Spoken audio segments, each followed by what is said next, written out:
नमस्कार दोस्तों, ये है हमारी जेड की बोनसाई। आज की वीडियो में हम अपनी जेड की बोनसाई को यहाँ से लेके कुछ यहाँ तक लाने वाले हैं। लग रही है ना बहुत ज्यादा सुंदर। तो देखो, ये हमारी जेड की बोनसाई जो कि बहुत ही ज्यादा बुशी हो गई है और आज हम इसकी रिशेप करेंगे और साथ ही में हम इसकी रिपोर्टिंग करने वाले हैं। तो देखो, इसकी जड़ों में बहुत सारी फुटेर फूट के आई है और बोनसाई की मेन ट्रंक में अगर नीचे से फुटेर फूट के आए तो उसे कभी भी नहीं रखनी चाहिए, क्योंकि मेन तना तो हमेशा क्लियर रहता है बोनसाई का। और साथ ही में मैंने अपनी बोनसाई में 5 पैड्स दे रखे हैं और उसकी भी हम रिशेप कर लेते हैं। तो देखो, रिशेप का काम कंप्लीट हो गया है। लग रही है ना बहुत ही ज्यादा सुंदर। तो अब हम इसकी करते हैं रिपोर्टिंग। तो देखो, ये लग रही है हमारे हर्ट सेरेमिक पोर्ट में। और जो ये पोर्ट रहता है, इसमें जो हमारी बोनसाई होती है ऊपर ऐसे उठ के नहीं आ सकती, क्योंकि ये ऊपर से कर्व्ड शेप में होता है। तो इसलिए हम खुरपी की सहायता से मिट्टी को साइडों से लूज करेंगे। तो देखो, हमारे जेड की बोनसाई बाहर निकल के आ गई है। लग रही है ना बहुत ज्यादा ही सुंदर। देखो, इसकी रूट्स कितनी ज्यादा डेवलप हो गई है। जेड की बोनसाई की एक्स्ट्रा रूट्स की कटिंग कर लेते हैं। देखो, जब भी आप अपने बोनसाई को रिपोर्ट करोगे तो उसकी एक्स्ट्रा रूट को हमेशा कट करना चाहिए, जिससे कि उसकी नई रूट्स निकल के आए और ऊपर से पौधा नई ग्रोथ लाए।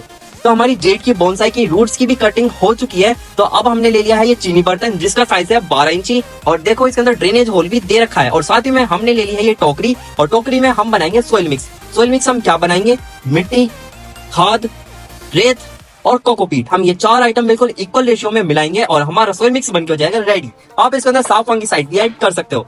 तो अब हम अपना सोइल मिक्स भरना शुरू करते हैं। तो पहले हम ड्रेनेज होल को कवर करने के लिए फिट्टस को रखते हैं और फिर ऊपर सोइल मिक्स की पतली लेयर बिछा देते हैं। तो अब हम अपनी जेड की बोनसाई को बिल्कुल स्ट्रेट रखने वाले हैं। देखो, सीधा रखना, जब भी बोनसाई का लुक निखर के आने वाला है। तो हमारी बोनसाई रख गई है और अब साइडों से सोइल मिक्स को भरना शुरू करते हैं। तो देखो, सोइल मिक्स अगर हम अपने हाथों से भरेंगे तो भर तो जाएगा, लेकिन मिट्टी अंदर तक नहीं बैठने की है। तो इसलिए हमने ले लिया खुरपी। खुरपी की सहायता से हम मिट्टी को साइडों से बिल्कुल अच्छे से दबा देंगे। और अब अपनी बोनसाई को बिल्कुल नेचुरल लुक देने का समय आ गया है। तो मेरे पास है कुछ नेचुरल स्टोन्स जो कि मैंने इधर उधर से इकट्ठा करे हैं। हम क्या काम करेंगे? जो हमारी जेड की बोनसाई है, जो उसकी मेन रूट्स मिट्टी से बाहर निकल रही है, उसके साइडों में बिछा देंगे।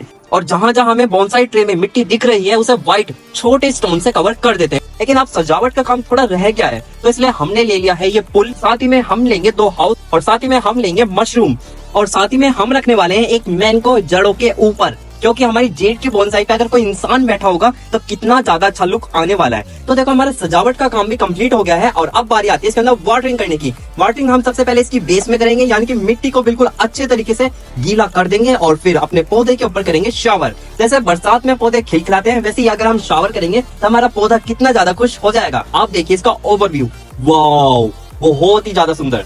देखो कैसे बैठा है ये लड़का, वो भी जेड प्लांट की जड़ों के ऊपर। और देखना, मशरूम, 2 घर और पुल और बहुत सारे स्टोन जो कि नेचुरल लुक दे रहे हैं। और हमारी जेड की बोनसाई की जड़ देखना किस तरीके से अच्छी लग रही है और तना देखो कितना ज्यादा मजबूत है और हर एक पैड बिल्कुल अच्छे से निखर के आया है। जब शेप देंगे तो अच्छे से निखर के आने वाला है।